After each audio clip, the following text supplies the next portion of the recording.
Well, thank you for participating, and we've invited you here tonight to review the various components of the clergy compensation package and to share the Human Resources Committee's recommendations for changes in the clergy compensation package. Now, I say we have invited you. I guess that's the Human Resources Committee. I'm Tom Patterson. I'm deacon at St. James in Stratford, and I'm chair of the committee. My co-presenter, who seems to be invisible at the moment, is David Embry. And if David does come, I'll let him answer all the questions. So. Canon 39 of our diocesan canon states that there shall be a Human Resources Committee which shall be responsible to diocesan council of the Synod for all matters relating to the human resources affairs of the diocese.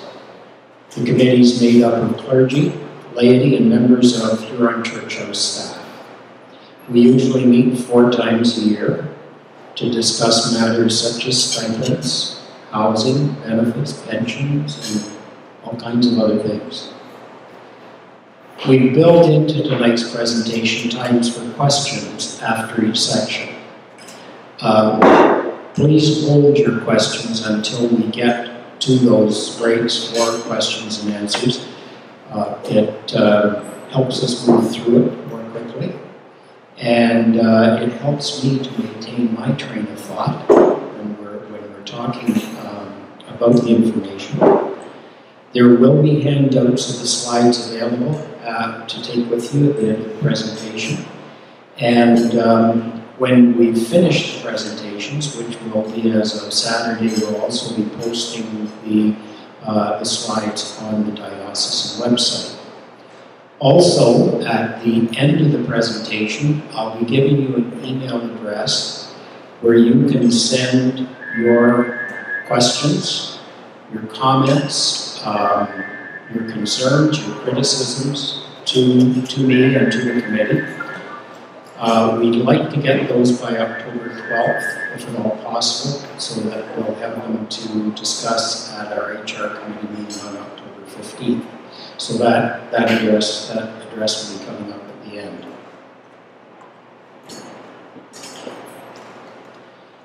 Now, about 3 years ago, we began to discuss a plan for reviewing the equity, the effectiveness, and the sustainability of the total compensation package for stipendiary clergy in the diocese.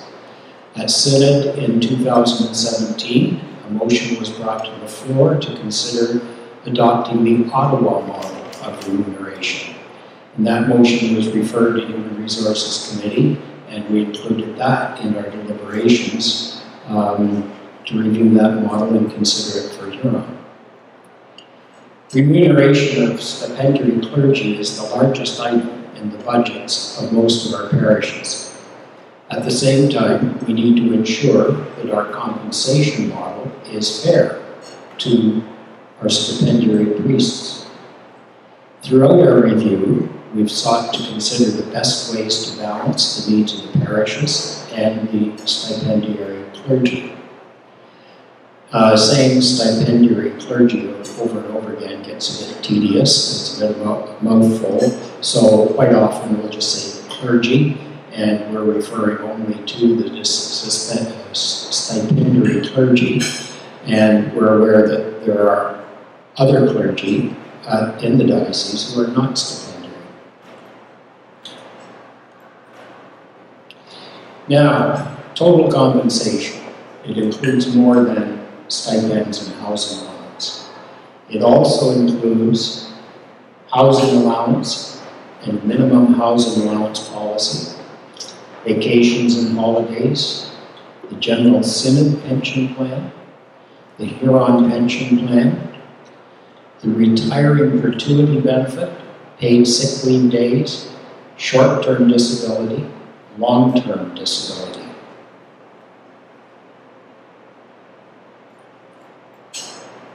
It includes life insurance, death benefit, accidental death and dismemberment insurance, prescription drug plan, vision care, healthcare and paramedical services, dental plan, out-of-country health coverage, employee and family assistance program, continuing education plan, paid education leave, sabbaticals, sabbatical grants, moving allowance, including final move after retirement, and travel allowance. Some parishes also have agreed to pay things like a yearly book allowance and to cover the monthly cost of their clerics' cell phones.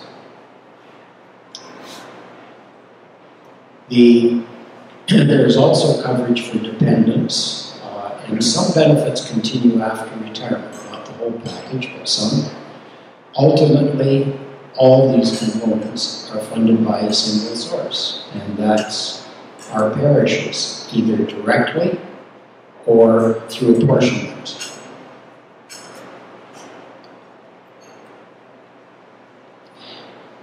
Now, as you can see, the total remuneration package is fairly extensive. In terms of what other compensation packages include, our clergy are part of 80% of working Canadians and families who are covered under a private health plan. And of that number, 90% are covered by group coverage. The diocese is not alone in struggling with the rising costs of employee benefit plans. It is a concern for most organizations, virtually all organizations, and a major concern.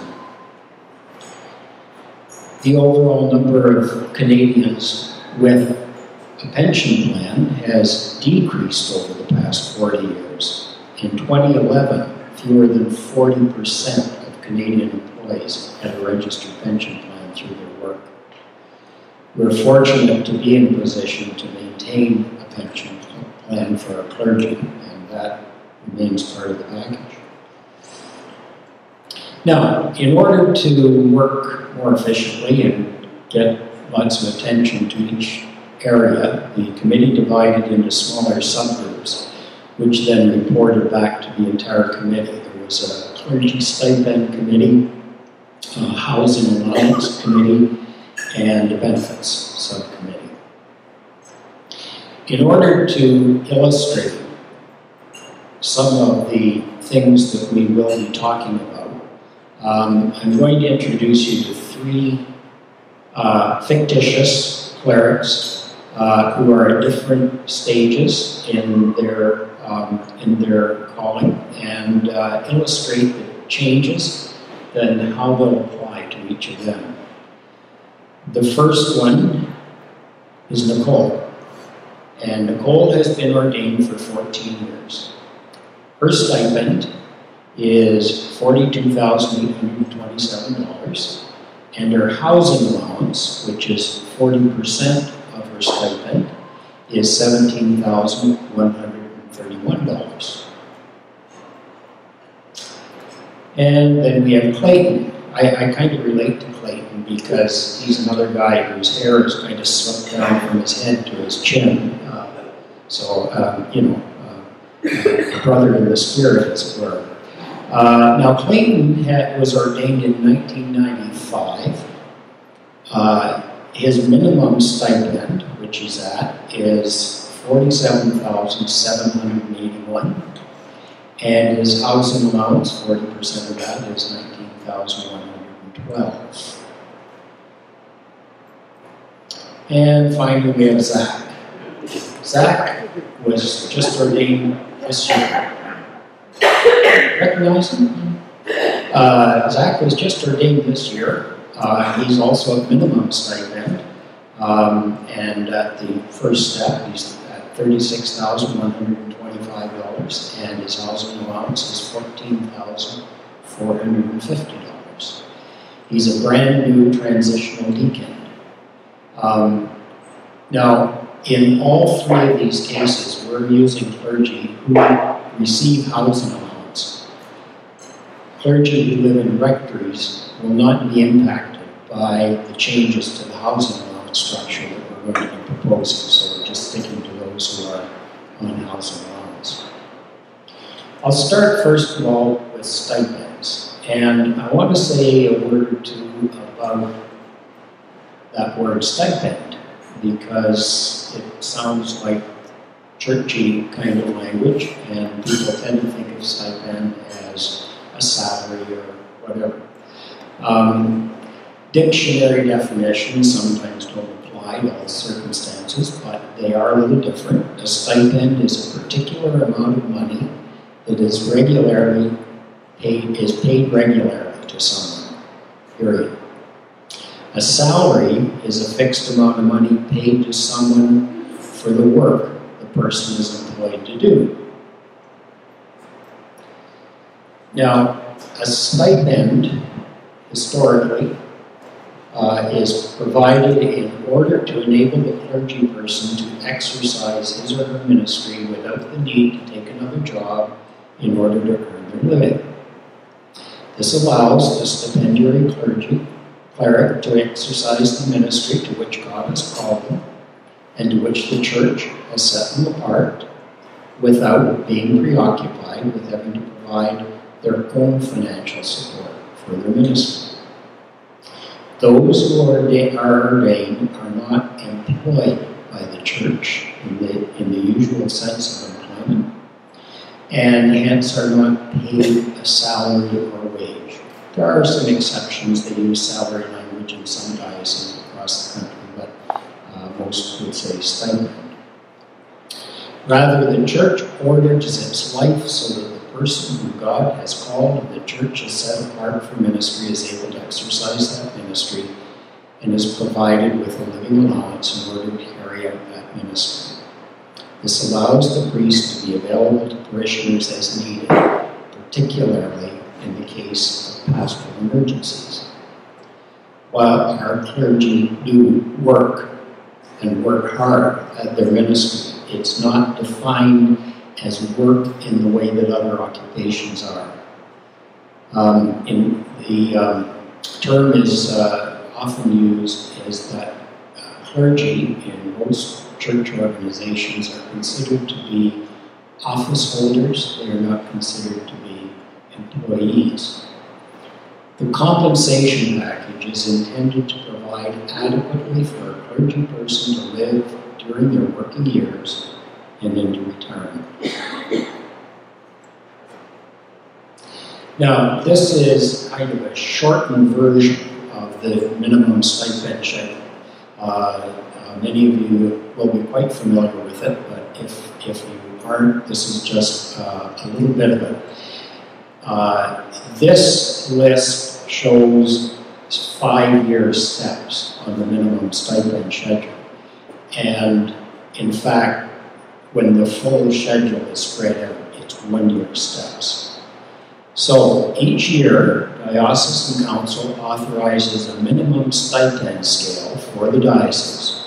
For 2018, this scale begins at $36,125, and the highest stipend on the scale, $55,286, is for someone with 35 years of ministry experience. This figure does not include housing allowance. That's provided separately.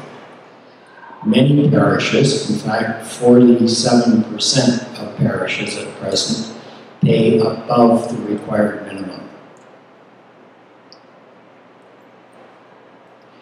The task group that looked at stipends had a mandate of reviewing the current stipend scale of the diocese. They reviewed various methods used by other Canadian dioceses to determine stipend and explored other models of clergy compensation, and I'll be referring to that as we go along. The current stipend scale, I want to emphasize, is a minimum. It's not a cap or a maximum. It's not even necessarily a guideline or standard to say what should we be paying our clergy is the minimum. It's very long, as we have it structured now. Very few other dioceses have stipend scales that reach 35 years. There are 2 that we know of. it gives an experience increase yearly.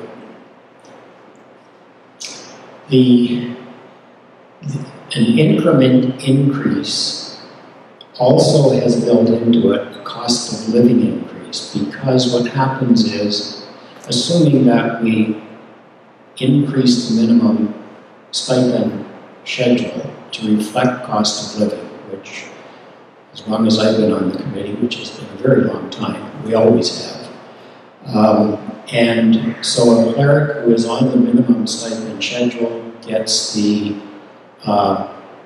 goes to the next step on the scale, and the next step on the scale has been adjusted for the cost of living. So it combines the two allowances. Now, other dioceses do some things differently, and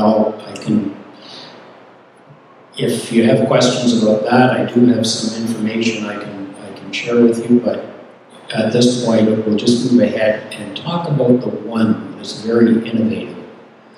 The Diocese of Ottawa, we're calling it the Diocese of Ottawa model. There may be other, in fact, I know there are other dioceses that do something somewhat similar, but we looked at Ottawa as a particular example.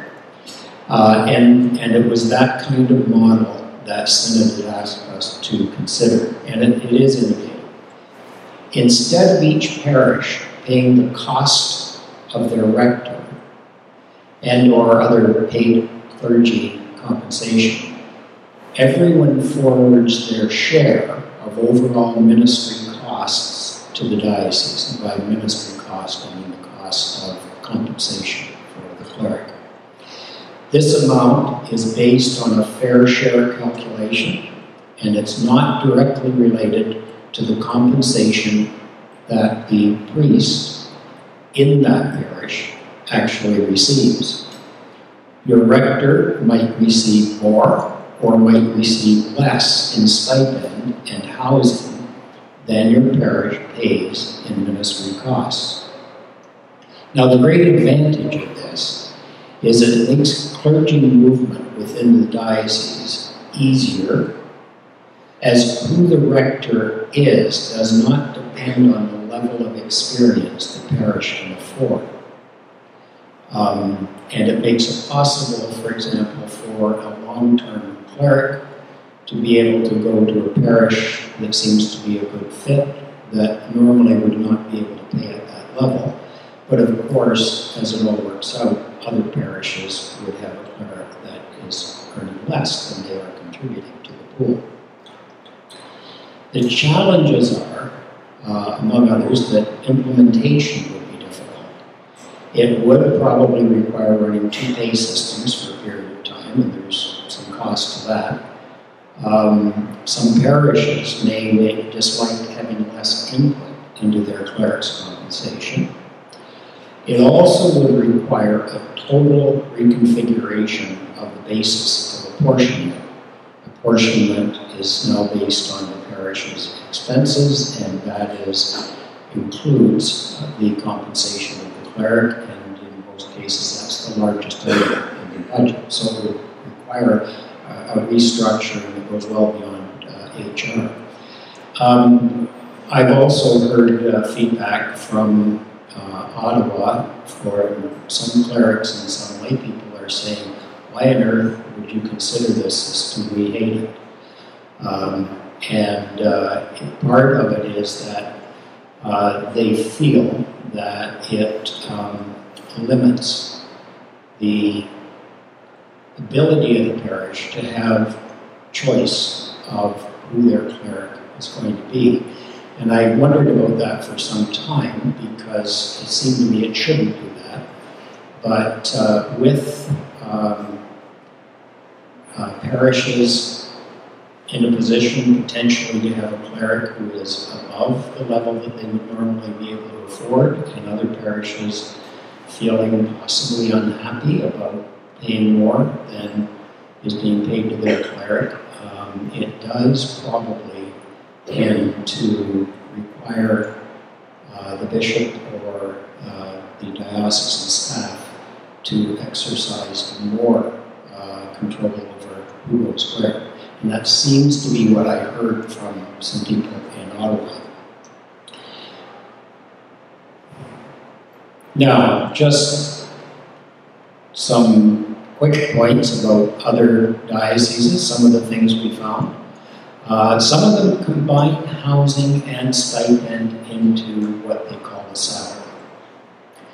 Some pay all clergy a set amount, and then have increments over that amount depending on their experience and or their education. At least one that we encountered bases compensation on the average weekly attendance of the parish that the cleric serves. Think about that one. Now, our recommendations. We're recommending that we continue to use a minimum stipend scale with yearly increases for experience, plus an annual cost of living increase. The minimum stipend scale is pretty straightforward and pretty easy for everyone to understand. However, we recommend ending the scale at 15 years experience.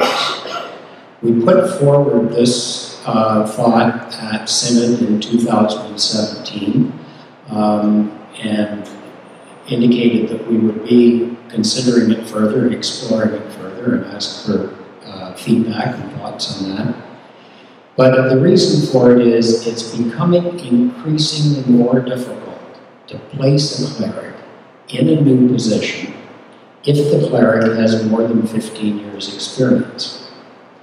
Ending the scale at this point allows for more flexibility in the movement of clergy. Also, the stipend of a long service cleric would not automatically continue to rise beyond a level that the parish is able to pay. And again, I emphasize it's minimum, and it would tend to allow for more flexibility, but clerics may well continue to move well beyond the 15-year level. Parishes are still welcome to pay above minimum, so this would not be the maximum that a stipendiary priest could be compensated. Now, how does this affect current stipends? Well, clerics who receive more than minimum stipend are not affected. If they receive less than 15, if they have less than 15 years of experience, minimum stipend continues to increase yearly for them. If they have more than 15 years experience, minimum stipend would be the 15 plus years level, but a stipend above the minimum can be negotiated.